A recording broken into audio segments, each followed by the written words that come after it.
নমস্কার, আমি চৈতালি। আর আপনারা শুনছেন আলোর গল্পের আসর। আলোর গল্পের আসরে এই যখন উৎসবের মরশুম, যখন কালী পুজোর সময় ১৪ ভূতের আগমন হবে এবং শীতও অল্প পড়ি করছে, সেই সময় আমি একটি মিষ্টি ভূতের গল্প পাঠ করব। মামা ভাগ্নের গল্প, শান্তিপ্রিয় বন্দ্যোপাধ্যায়। পুরো নাম রামরতন সিংহ, কিন্তু উত্তরপ্রদেশের এই ছোট্ট স্টেশনে আসার কিছুদিনের মধ্যেই ওর পদবি থেকে হঠাৎ হাওয়া হয়ে গেছে। রতন শব্দটা কলকাতায় কলেজে পড়ার সময় থেকে নিজেই মুছে দিয়েছিল। ওর পুরো নামটা বেঁচে আছে শুধু পরীক্ষায় পাস করার সাক্ষী, ওই সার্টিফিকেট কটায়, আর রেলের এই চাকরির অ্যাপয়েন্টমেন্ট লেটারে। স্টেশনটার নাম কোরাগ। ছোট্ট স্টেশন, সারাদিনে 2টি লোকাল ট্রেন 2 মিনিটের জন্য দাঁড়ায়। তবে হ্যাঁ, বড় বড় সব গাড়ি মায়ের রাজধানী এক্সপ্রেস পর্যন্ত এখান দিয়ে যায়। সিগনাল টিগনালের ব্যাপার নেই, শুধু ওই সবুজ আলো কিংবা ফ্ল্যাগ দেখাতে হয়। তাই কাজ নেই করেও অনেক কাজ রামের। স্টেশনের গা ছুঁয়ে ওর এক কামরার কোয়ার্টার, সঙ্গে এক চিলতে রান্নাঘর। বাথরুম বলে কিছু নেই, তবে পাকা পায়খানা আছে। স্টেশনের কাছেই 10-15 ঘর মানুষের বাস। সেখান থেকে দুর্বোধ্য ভাষায় মেয়েদের ঝগড়া আর বাচ্চাদের কান্না ভেসে এসে রামকে আশ্বস্ত করে সে মানুষের মধ্যেই আছে। অবশ্য তার স্টেশনে একজন গ্যাংম্যান আছে, পালা করে ওরা দুজনে গাড়ি পাস করায়। রামের রান্না বান্না সেই করে। রান্না বলতে বাজরার রুটি, সবজি, ডাল, কখনো ডিম। তবে সকাল বিকেল মহিষের টাটকা দুধ কোনো না কোনো ঘর থেকে আসে খোয়াও। স্টেশনের সামনে পেছনে এপাশে ওপাশে ওই মানুষের ওই কটা ঘর বাড়ি ছাড়া চারিদিকে শুধু ধুঁ মাঠ। মাঠ বলাটা ঠিক নয়, ক্ষেত বলাই উচিত। কত রকম চাষ হয় সেখানে, গম, বাজরা, সর্ষে, আখ, কেউ আবার আলুও লাগায়। 3-4 ফসলি জমি সব। জ্যোৎস্না রাতে ওই ক্ষেতের দিকে তাকিয়ে উদাস হয়ে যায় রাম।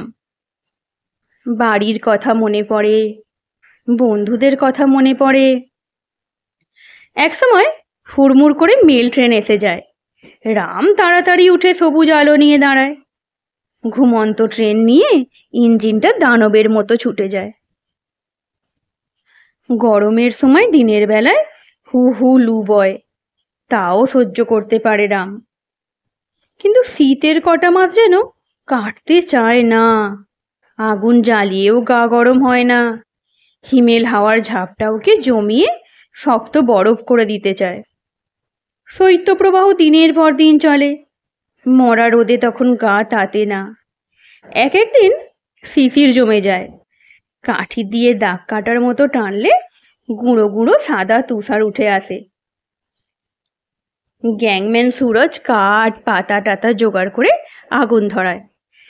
আগুনের পাশে কম্বল মুড়ি দিয়ে রাম বসে কাঁপে। 2-4 জন করে গ্রামের লোক এসে জড়ো হয় সেখানে। একটু পরেই রামা হো বলে তারস্বরে সঙ্গীত চর্চা শুরু হয়। সুর তাল লয়ের তোয়াক্কা করে না কেউ, যে যত জোরে পারে চেঁচায়। রাম বোঝে শীত তাড়ানোর এও এক কায়দা। 2-3টে সোয়েটারের ওপর ওভারকোট চাপায় রাম। ওভারকোটটা সুরজ আলিগড়ে গিয়ে কিনে এনেছে। পুলিশ মিলিটারির লোকজন এই কোট পরে ডিউটি করে। রামের মনে হয় মোটা কম্বল কেটে কোটটা তৈরি করা হয়েছে। শীত কি তাতেও জব্দ হয়? কোথা দিয়ে ঢুকে যে হাড় মজ্জা কাঁপিয়ে দেয় কে জানে। মাথায় মাংকি ক্যাপের মধ্যে চোখ দুটো শুধু উঁকি মারে। হাঁ করলে মুখ দিয়ে গন করে ধোঁয়া বেরিয়ে আসে। গাঁয়ের লোকজনের সঙ্গে রামের সম্পর্ক বেশ ভালো। কারো অসুখ বিসুখ করলে রাম টুকটাক ওষুধ দেয়। রাম নিজের জন্যে বেশ কিছু ওষুধ বিসুধ সঙ্গে রাখে। ওর আবার ঠান্ডা লাগার ধাত, হাঁপের কষ্টে ভোগেছে। তবে এখানে আসার পর ওর অনেক উপসর্গ কমে গেছে। আসলে এখানে পলিউশন নেই বললেই চলে, তবে অ্যান্টি অ্যালার্জিক ট্যাবলেট ওকে প্রায় খেতে হয়, আর মাঝে মধ্যে ইনহেলার নিতে হয়। বিপদ আপদের সময় সেই সব দিয়ে ছোট্ট ওই গ্রামের মানুষের কাছে সে ডাক্তারবাবু। গ্রামে কারো বাড়িতে ভালো মন্দ রান্না হলে রাম ভাগ পায়। কমাসের মধ্যে রাম এখানকার দেহাতি লোকগুলোর সঙ্গে দিব্যি মিশে গেছে। অবশ্য ওর গায়ে এখনো কলেজ কলেজ গন্ধ। তাতে কি, এই কমাসের মধ্যে ওর চেহারায় হাবে ভাবে একটা পরিবর্তন এসে গেছে। তবে কষ্ট হয় একটা ব্যাপারে, কুয়োর ব্যাঙের মতো অবস্থা। বাইরে যে একটা বিশাল জগৎ আছে তার খবর সে পায় না। কোনো খবরের কাগজ বা ম্যাগাজিন এখানে আসে না। যে দুটো গাড়ি এখানে দাঁড়ায় তার ড্রাইভার গার্ডদের অনুরোধ করেছিল যদি রোজ একটা করে ইংরেজি কাগজ এনে দেয়। সে অনুরোধ তারা কানে তোলেনি, তবে এক আধ দিন একটা আধটা হিন্দি কাগজ ছুঁড়ে দিয়ে যায়। সে পড়তে পারে না, সুরজকে দিয়ে পড়িয়ে হেডলাইনগুলো শোনে। কদিন হলো সুরজকে আলিগড়ে পাঠিয়ে সে একটা ছোট ট্রানজিস্টার কিনে আনিয়েছে। ফলে খবর আর গান শোনার আর কোনো অসুবিধা নেই। বাংলা গানও তো শুনতে পায়। মুশকিল হচ্ছে সন্ধ্যে থেকে ট্রানজিস্টারটা ওর হাতছাড়া হয়ে যায়। গ্রামের লোক গোল হয়ে বসে হিন্দি গান শোনে। তাড়াতাড়ি ব্যাটারি ফুরিয়ে গেলেই মুশকিল। সুরজকে আলিগড়ে পাঠালে তাকে টানা 12-13 ঘন্টা ডিউটি করতে হয়।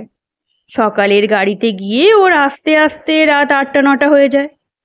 তাছাড়া ওর হাত খরচ, যাওয়ার খরচ সব রামকেই দিতে হয়। বিলাসিতা বলতে রামের এইটুকুই। খাই খরচ আর সামান্য এদিক ওদিক খরচ ছাড়া রামের কোনো খরচই নেই। সামান্য কিছু হাতে রেখে বাকিটা মাকে পাঠিয়ে দেয়। মানি অর্ডার ফর্ম কিনে রাখা আছে। 3 মাস অন্তর সুরজ আলিগড় গিয়ে এমও করে আসে। এক আধবার মাছ কিনেও এনেছে। রামের তখন মনে হয় সে যেন অমৃত খাচ্ছে। গোড়ার দিকে কষ্ট হতো, এখন সয়ে গেছে। শুধু বাংলায় কথা বলতে পারে না বলে মাঝে মাঝে বুকের মধ্যে কেমন যেন করে। তখন ট্রানজিস্টারের নব ঘুরিয়ে ঘুরিয়ে বাংলা সেন্টার আনার চেষ্টা করে। কখনো পায়, কখনো পায় না। নিজেকে তখন সান্ত্বনা দেয়, পেটের দায়ে এখানে এসেছে। ভাগ্যিস বিএ পাস করার পর চাকরিটা পেয়েছিল, না হলে মার ছেলে কি বিপদেই না পড়তো। সেসব কথা থাক, এখনো দিব্যি আছে। তখন শীতটা সবে শেষ হয়ে আসছে। অসহ্য ভাবটা তেমন নেই। রোদের তেজ আগের চেয়ে বেড়েছে, বেশ আরাম হয়। তবে সকাল সন্ধে কুয়াশার চাদরে মোড়া থাকে চারিদিক। কহাত দূরের জিনিসও দেখা যায় না। এই সময়টা ট্রেন পাস করাতে বেশ কষ্ট হয়। ফ্ল্যাগ স্টেশন, সিগন্যাল টিগন্যাল কিছু নেই। ড্রাইভার গার্ডরা ওদের অসুবিধাটা বোঝে, তাই কোনো কিছু নিয়ে মাথা ঘামায় না। অ্যাক্সিডেন্ট না ঘটলেই হলো। একবার পূর্বা এক্সপ্রেসের একজন গার্ড কটা বাংলা কাগজ গোল করে গার্ডার দিয়ে মুড়ে ছুঁড়ে দিয়ে গিয়েছিল। কাগজগুলো খুলে প্রথমটায়ও থমকে দাঁড়িয়েছিল। ওর চোখেই যেন বিশ্বাস করতে পারছিল না। তারপর দুহাত তুলে নাচতে শুরু করেছিল। তাই দেখে সুরজ খানিকক্ষণ অবাক হয়ে তাকিয়েছিল। তারপর দেহাতি হিন্দিতে জিজ্ঞেস করেছিল, কি হয়েছে? সে তুই বুঝবি না, বাংলা কাগজ।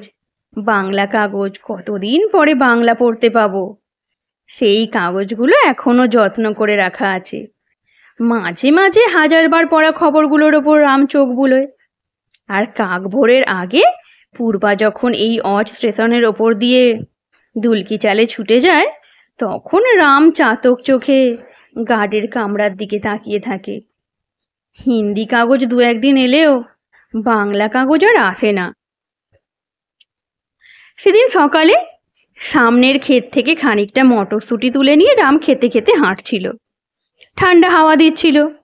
এখন আর ওর তেমন কষ্ট হয় না, সয়ে গেছে। গায়ে একটা পুরো হাতা সোয়েটার। কলকাতা বা ওদের গ্রামের বাড়ি হলে এই ঠান্ডায় গুটি সুটি মেরে বসে বসে কাঁপতে হতো। কলকাতা বা গ্রামের কথাও আর মনে করে না, যাওয়ার কথাও ভাবে না। চট করে ছুটি তো পাবে না, ছুটি নেওয়া মানে রিলিভার আসা, সে অনেক ঝামেলা। পূর্বা ছাড়ার পর কটা ট্রেন পাস করালো রাম। সুরা যখন ঘুমাচ্ছে, ভোর পর্যন্ত ডিউটি করেছে সে। রামের হাতে এখন ৮ ঘন্টাখানেক সময় আছে, তারপর হাওড়া শিয়ালদার রাজধানী পাস করাতে হবে। গোড়ার দিকে এই ট্রেনগুলোকে দেখলে তার বুকের মধ্যে হু হু করে উঠত, আপনজন মনে হতো। এখন আর হয় না।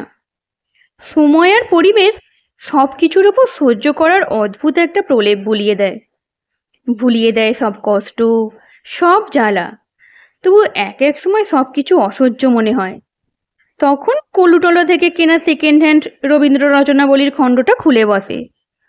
২-৪টে কবিতা পড়তে পড়তেই মন আবার নিজের স্টেশনে এসে দাঁড়িয়ে যায়। লোকাল ট্রেনটা এসে দাঁড়ালো। রাম হাতে সবুজ ফ্ল্যাগ নিয়ে দাঁড়িয়েছিল ইঞ্জিনের কাছে। ড্রাইভার মুখ বের করে বলল, রাম দাদা কুছ চাহিয়ে? একঠো পেপার अखबार? हाँ जी, शाम को मिल जाएगा। ট্রেনটা চলতে শুরু করলো। আলিগড় হয়ে ট্রেনটা দিল্লির নিজামুদ্দিন পর্যন্ত যাবে। সেখান থেকে দুপুরে ছেড়ে রাতে 7:30-8টা নাগাদ পাস করে যাবে কানপুর পর্যন্ত। রাম ইচ্ছে করলে ওই ট্রেনে চেপে কানপুর কিংবা আলিগড় বা দিল্লির নিজামুদ্দিন পর্যন্ত যেতে পারে। একদিন ইচ্ছে যে করে না তা নয়, কিন্তু যায় না। তার মনে হয় এই সে বেশ আছে। রেলের অফিসে সে শুনেছে এই পোস্টিং নাকি নির্বাসন। রাম তা ভাবে না, তার মনে হয় আশীর্বাদ। ৮ ঘন্টার মধ্যে আর কোনো ট্রেন নেই। রাম তার হাতের ফ্ল্যাগটা ছোট্ট স্টেশন ঘরের টেবিলে রেখে বেরিয়ে এলো। হাঁটতে শুরু করলো কানপুর মুখ। দিকের হিসেবে ওটা দক্ষিণ। লাইনের পাশ দিয়ে হাঁটতে তার বেশ লাগছে। কটা ময়ূর খুঁটে কী সব খাচ্ছিল। ওকে দেখে একটু সরে গেল। একটা ময়ূর ডেকে উঠল, কি কর্কশ স্বর! বর্ষার শুরুতে পেখম তুলে যখন নাচে তখন কি সুন্দর যে দেখায়, কিন্তু ডাকলেই ছন্দপতন। আর একটু এগোতেই রামের চোখে পড়ল কতকগুলো বড় বড় গাছ সার দিয়ে দাঁড়িয়ে কিছু যেন আড়াল করে রেখেছে। এদিকটায় রাম কখনো আসেনি। গাছের আড়ালে একটা যেন দোতলা বাড়ির আওয়াজ। চারপাশের মাঠও কেমন কেমন লাগলো। চাষবাস ঠিক হয় বলে মনে হলো না। রামের ইচ্ছে করছিল আর একটু এগিয়ে বাড়িটা ভালো করে দেখতে, কিন্তু হাত ঘড়িটার দিকে তাকিয়ে চমকে উঠল। সময় হয়ে এসেছে, রাজধানী পাস করাতে হবে। সুরাজ স্টেশনে থাকলে চিন্তা ছিল না, কিন্তু ও এখন ঘুমাচ্ছে। রাম আর দেরি করলো না, স্টেশনের দিকে জোরে জোরে হাঁটতে লাগলো। বাতাসে এখনো যথেষ্ট হিম, শীত শীত ভাব। জোরে জোরে হাঁটছে বলে রামের কপালে বিন্দু বিন্দু ঘাম, কিন্তু মনে প্রচণ্ড কৌতূহল। সব থেকে আশ্চর্য লাগছে, এত কাছে অত বড় একটা বাড়ি আছে, সে কথাটা তো ওকে কেউ বলেনি। তাছাড়া ওই দিকটায় চাষবাসও তেমন হয় না। কেন? রাম ঠিক করলো কেউ যখন কিছু বলেনি তখন ও কাউকে কিছু বলবে না, নিজে এসে দেখবে। বাড়ি যখন আছে তখন লোকজনও নিশ্চয়ই থাকবে, হয়তো কথা বলার মতো লোকজনও পাওয়া যাবে। স্টেশনে ফ্ল্যাগটা নিয়ে গিয়ে দাঁড়াতে না দাঁড়াতেই রাম দূর থেকে রাজধানী এক্সপ্রেস আসতে দেখলো। ও খানিকটা পিছিয়ে এসে সবুজ ফ্ল্যাগ তুলে দাঁড়ালো। ট্রেনটা হাওড়া থেকে আসছে। ওর মনটা হু হু করে ওঠে। আগে দেখা যেত না, আজকাল নতুন কোচ হয়েছে, জানলা দিয়ে মধ্যেটা দেখা যায়। রাম তাকিয়ে থাকে, কিন্তু ট্রেনটা এত জোরে যায় যে তেমন কিছু দেখা যায় না। গার্ডের গাড়িটা পাস করে যাবার পরও রাম খানিকক্ষণ প্ল্যাটফর্মের ওপর দাঁড়িয়ে থাকে। ট্রেনটা বেশ খানিকটা এগিয়ে গিয়ে বাঁ দিকে ঘুরে হারিয়ে যায়। রাম গিয়ে তার ছোট্ট ঘরটায় বসে। লোকাল ট্রেনের সময় হলে 2-4 জন করে লোক আসে। তখন কিছু টিকিট কেনা বেচা হয়। মিনিট 20-25-এর মধ্যেই শিয়ালদা রাজধানী এসে যাবে। রামের চা খেতে ইচ্ছে করে, কিন্তু এখন স্টেশন ছেড়ে যাবার উপায় নেই। আপ ডাউন দুদিক দিয়ে এখন অনেকগুলো মেল এক্সপ্রেস ট্রেন যাবে। কালকা মেল হাওড়ার দিকে যাবে, উল্টো দিক দিয়ে আসবে শিয়ালদা রাজধানী। দুটো ট্রেন প্রায় গায়ে গা লাগিয়ে যায়। সুরজ ঘুম থেকে উঠলে চা খাওয়া যাবে, পাওয়া যাবে নাস্তা। নাস্তা বলতে রুটি আর ভাজি, সঙ্গে 1 গ্লাস মহিষের দুধ। এক একদিন ডিম সেদ্ধ, সিঙ্গাপুরি কলা আর দুধ। হাটবারে সুরজ সব কিনে আনে, নষ্ট হয়ে যাবার ভয়ে বেশি আনতে পারে না। শীতকালে অবশ্য সে ভয় কম। সেদিন বিকেলে সুরজকে স্টেশনে রেখে রাম বেরিয়ে পড়ল। রাম বলল, সুরজ আমি একটু হেঁটে আসি, ট্রেনগুলো ঠিকঠাক পাস করিও। কোন দিকে যাবেন? দক্ষিণ দিকটায় কোনোদিনও যায়নি, আজ একটু ঘুরে আসি। বেশি দূর যাবেন না কিন্তু। কেন? সন্ধে হয়ে আসছে তো, চারদিকটা ফাঁকা, লোকজন নেই। তাতে কি, সাপখোপ তো থাকতে পারে। এখনো বেশ ঠান্ডা, এখন সাপ বেরুবে না। বেরুতে তো পারে, অন্ধকার হবার আগেই ফিরে আসবেন। রাম হেসে মাথা নাড়ালো। ভালো লাগলো ভেবে সুরজ তার জন্য এত চিন্তা করে। রাম হাঁটতে হাঁটতে গাছগুলোর কাছে এলো। সন্ধে তখনও হয়নি, সূর্য পশ্চিম আকাশে হেলে পড়েছে। আলো ফিকে হয়ে আসবে, সূর্যের মুখ দেখার উপায় নেই। কুয়াশার হালকা সাদাটে চাদর চারিদিকে বিছিয়ে দিয়েছে প্রকৃতি। এই সময় এখানে কোণে দেখা আলো বলে কিছু থাকে না। বিকেল হতে না হতেই সাঁঝ। এই যে, এদিকে নতুন নাকি? বাংলা কথা শুনে রাম চমকে উঠে তাকালো। তার সামনে দীর্ঘদেহী একজন প্রৌঢ়। কিছু বোঝার আগেই রামের মুখ থেকে বেরিয়ে এলো বিস্মিত প্রশ্ন, আপনি বাঙালি? হ্যাঁ, তোমাকে দেখেই বুঝেছি তুমি এদিকে নতুন এসেছো। বেশ কয়েক মাস হয়ে গেল। তা নতুনই বলতে পারেন। তোমার এখন ডিউটি নেই তো, নাকি সুরজকে বসিয়ে হাঁটতে বেরিয়েছো? আপনি সুরজকে চেনেন? কাছেই থাকি তো, শুনেছিলাম এখানে একটি বাঙালি ছেলে এসেছে, তখন থেকেই তোমার সঙ্গে আলাপ করার ইচ্ছে। আসলে বাংলা কথা বলার কেউ নেই, মাঝে মাঝে হাঁপিয়ে উঠি। আপনি কোথায় থাকেন? ওই তো আমার বাড়ি। ভদ্রলোক আঙুল তুলে দেখালেন। রাম দেখল সকালে যে বাড়িটা গাছগাছালির আড়াল থেকে দেখেছিল সেই বাড়িটাই ভদ্রলোক দেখালেন। রাম দেখল আলোয় ঝলমল করছে বাড়িটা। রামের মনে হলো ইলেকট্রিক লাইট। জিজ্ঞেস করলো, এত আলো?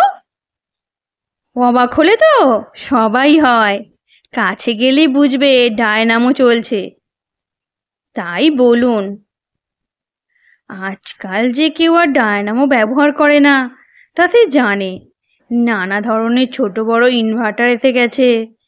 রাম ভাবলো পুরোনো দিনের ডায়নামোটাই ভদ্রলোক ব্যবহার করছেন। বাড়ির কাছাকাছি আসতে রাম ডায়নামোটার ভটভট শব্দ শুনতে পেল। ততক্ষণে সন্ধে নেমে গেছে, কুয়াশা আরো ঘন হয়ে উঠেছে। বাড়িটা, আলোগুলো অস্পষ্ট লাগছে। ওর হঠাৎ খেয়াল হলো সুরজকে ছেড়ে দিতে হবে। ও রাত্রিরে রান্না করবে। আপ কালকা মেল খানিকক্ষণ আগে চলে গেছে। পরপর অনেকগুলো ট্রেন এখন আসবে যাবে, তাই সে থমকে দাঁড়ালো। কি হলো, দাঁড়িয়ে পড়লে যে, যাবে না? আমায় যে এখনই স্টেশনে যেতে হবে। সুরজ বলে দিয়েছিল সন্ধ্যের মধ্যে ফিরতে। ট্রেনগুলো পাস করাতে হবে, লোকালটাও আসবে। সত্যি তোমাদের কাজটা বড় ঝগমারির। ভাবলাম অনেক দিন পর জমিয়ে আড্ডা মারবো, রাত্রিরে একসঙ্গে বসে দুজনে খাবো, তার হলো না। সময় পেলে আবার এসো। আসলে কথা বলার কেউ নেই, ভালো লাগে না। কাহাতকার বই পড়ে কাটানো যায়। আপনার কাছে বই আছে? বাংলা? অনেক আছে। কার বই পড়তে চাও বলো? শরৎচন্দ্র?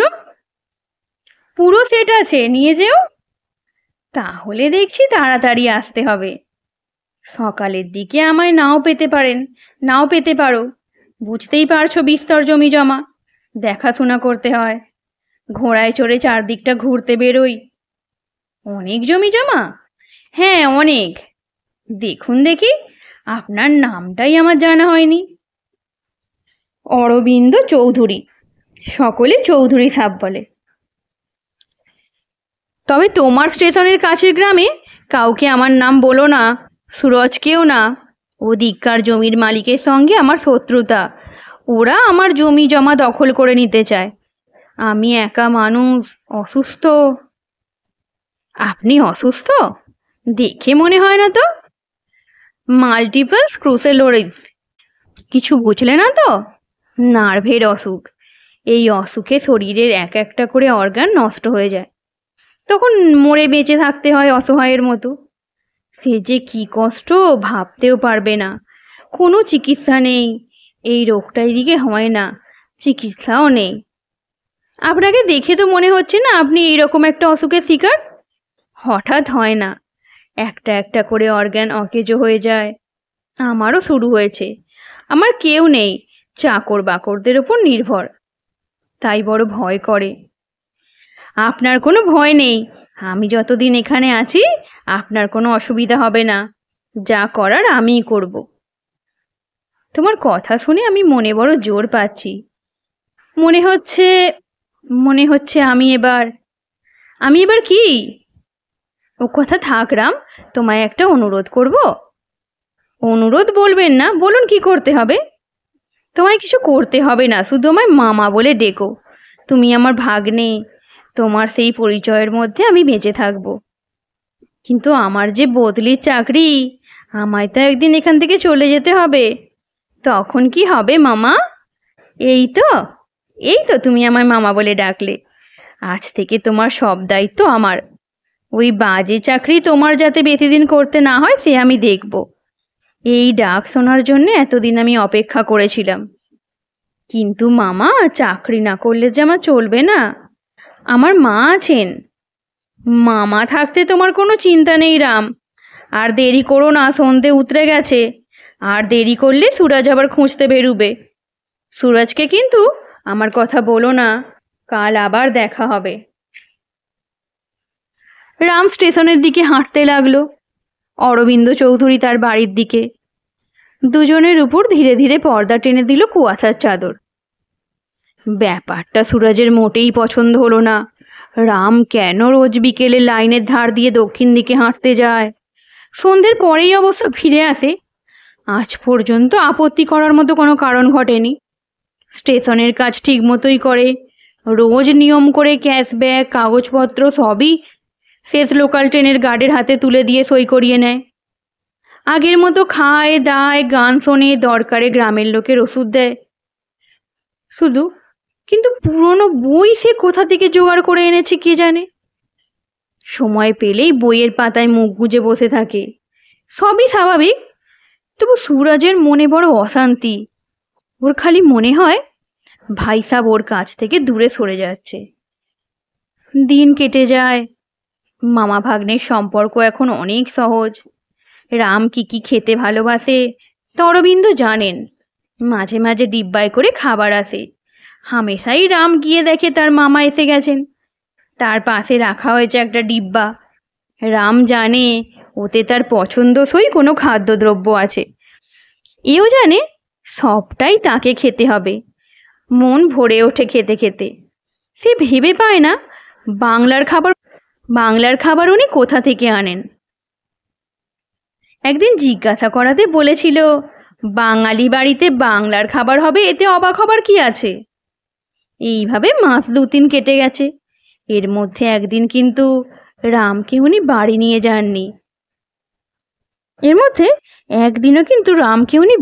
যাননি। তাতে অবশ্য রাম খুশি হয়েছে, কারণ বাড়ি নিয়ে যেতে শুরু করলে ওর স্টেশনে ফিরতে দেরি হয়ে যাবে, সুরজ রাগ করবে।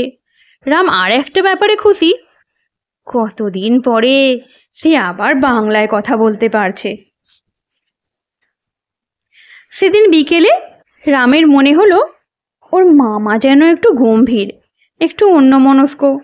রাম জিজ্ঞাসা করলো, তুমি কি কিছু ভাবছো মামা? হ্যাঁ রে। কি? আসছে সোমবার সকালের ট্রেনে তুই আমার সঙ্গে একটু আলিগড়ে যেতে পারবি? হঠাৎ আলিগড়ে যাবে কেন? কোর্টে আর ব্যাংকে কিছু কাজ আছে।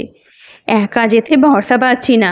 টাকা পয়সার ব্যাপার তো, অন্য কাউকে সঙ্গে নিতে চাই না। কেন বুঝতে পারছিস না? জানাজানি হলেই মুশকিল। এখানে ডাকাতের বড় উৎপাত। ও তাই বলো। রবিবার আমি বেশি করে ডিউটি করব, সোমবার সকালে ট্রেনে যাবে তো? হ্যাঁ, তুই তোর স্টেশন থেকে উঠিস। তুমি? আমি ঘোড়ায় চড়ে আগের স্টেশনে চলে যাব। তুই ট্রেনে উঠে আমায় দেখতে পাবি। ফার্স্ট ক্লাসে উঠবি কিন্তু। আচ্ছা, কাল কিন্তু আমি আসবো না। আজ রাত থেকে আমি টানা ডিউটি করব। সুরজকে ছুটি দেব। সোমবারও ডাবল ডিউটি করব। সুরজকে বলতে আপত্তি করলো না। ভাই সাহেব অনেকদিন শহরে যায়নি, ঘুরে আসুক। তাছাড়া ভাই সাহেব শহরে গেলে ওর জন্যে ভালো মন্দ কিছু আসে, এখান থেকে বদলি হয়ে যাবার সময় বেতারটাও ওকে দিয়ে যাবে বলেছে। সোমবার সকালে ট্রেনে উঠে দেখলো মামা বসে আছেন ফার্স্ট ক্লাস, অন্য কোনো প্যাসেঞ্জার নেই। মামা বললেন, রাম, দুরাত্রির ভালো করে ঘুমোসনি, একটু ঘুমিয়ে নে, আলিগড় এলে তোকে ডাকবো খন। রাম দেরি করলো না। সত্যি দুরাত্রির ভালো করে ঘুমায়নি, খুব ক্লান্ত সে। সে অন্য বাঙ্কটায় টান টান হয়ে শুয়ে পড়ল। আলিগড় পৌঁছে পুরো দিনটা একটা ঘোরের মধ্যে কেটে গেল রামের। প্রথমে উকিলের ডেরায়, তাকে নিয়ে অ্যাটর্নির অফিসে দলিল দস্তাবেজ যা ছিল রামের নামে ট্রান্সফার করলেন অরবিন্দ চৌধুরী। উকিল অ্যাটর্নির চোখে বিস্ময়, রাম হতবাক। তবু বলল, এ কি করছো মামা? তুই চুপ কর, আমার কাজ আমায় করতে দে। সঙ্গে সঙ্গে কোর্টে গিয়ে অতিরিক্ত টাকা দিয়ে রেজিস্ট্রি করা হলো। তারপর রামকে নিয়ে অরবিন্দ চৌধুরী ব্যাংকে গেলেন। স্টেট ব্যাংকের ম্যানেজার ওকে দেখে উঠে দাঁড়িয়ে বলল, আসুন আসুন মিস্টার চৌধুরী, অনেকদিন আসেননি, বছরখানেক কোনো ট্রানজাকশান নেই, ব্যাপারটা কি?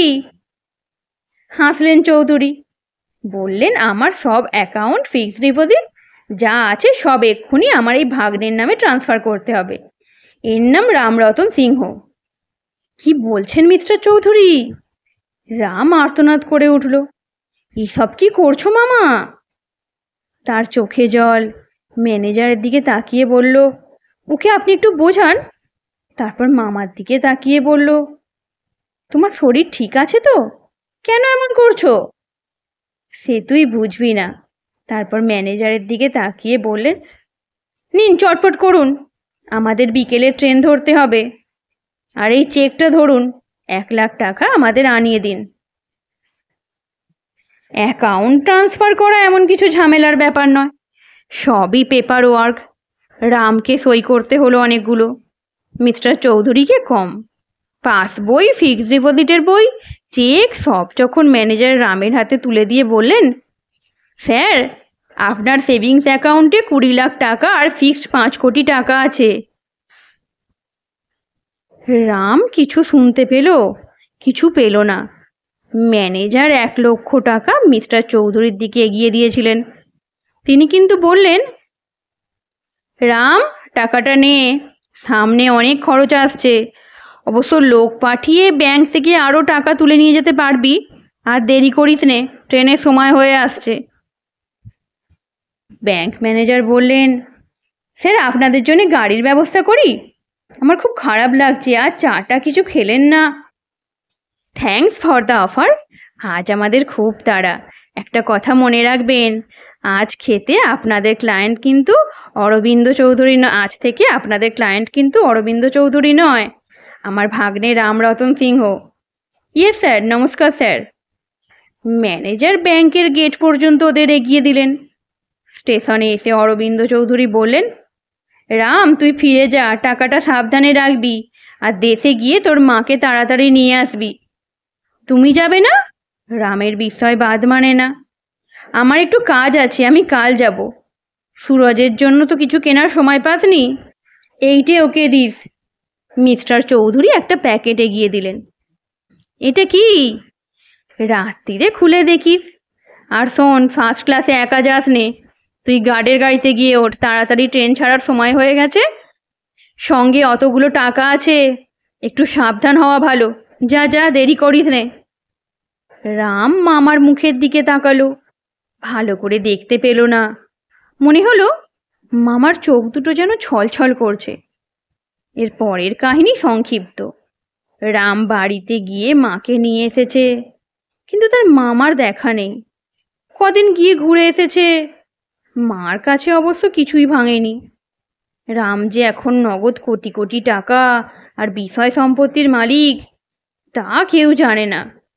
সেদিন স্টেশনে রাম সুরজকে বলল, দেখ, ৮ ঘন্টার মধ্যে কোনো গাড়ি নেই, তুমি আমার সঙ্গে একটা জায়গায় একটু যাবে। কোথায়? অরবিন্দ চৌধুরীর বাড়ি।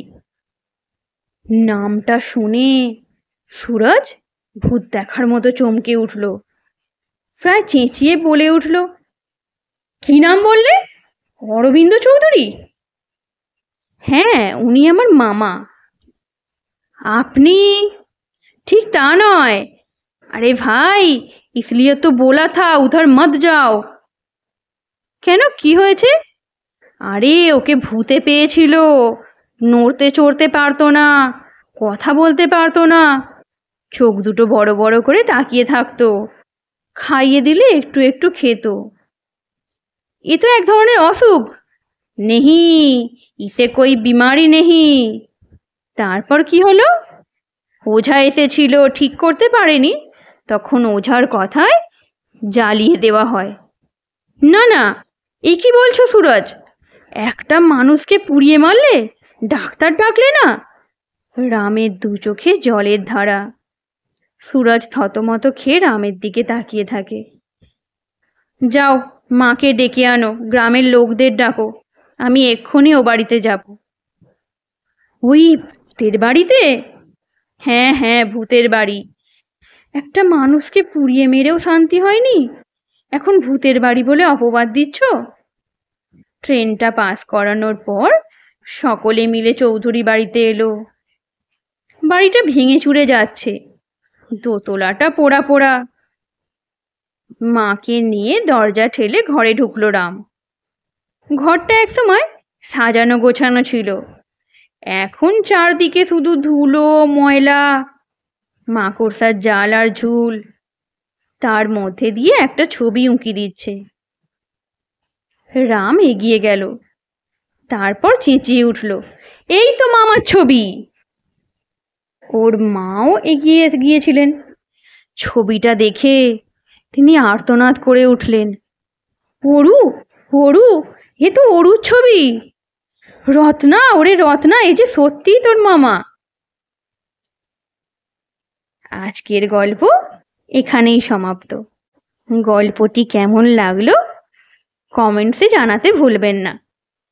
ধন্যবাদ।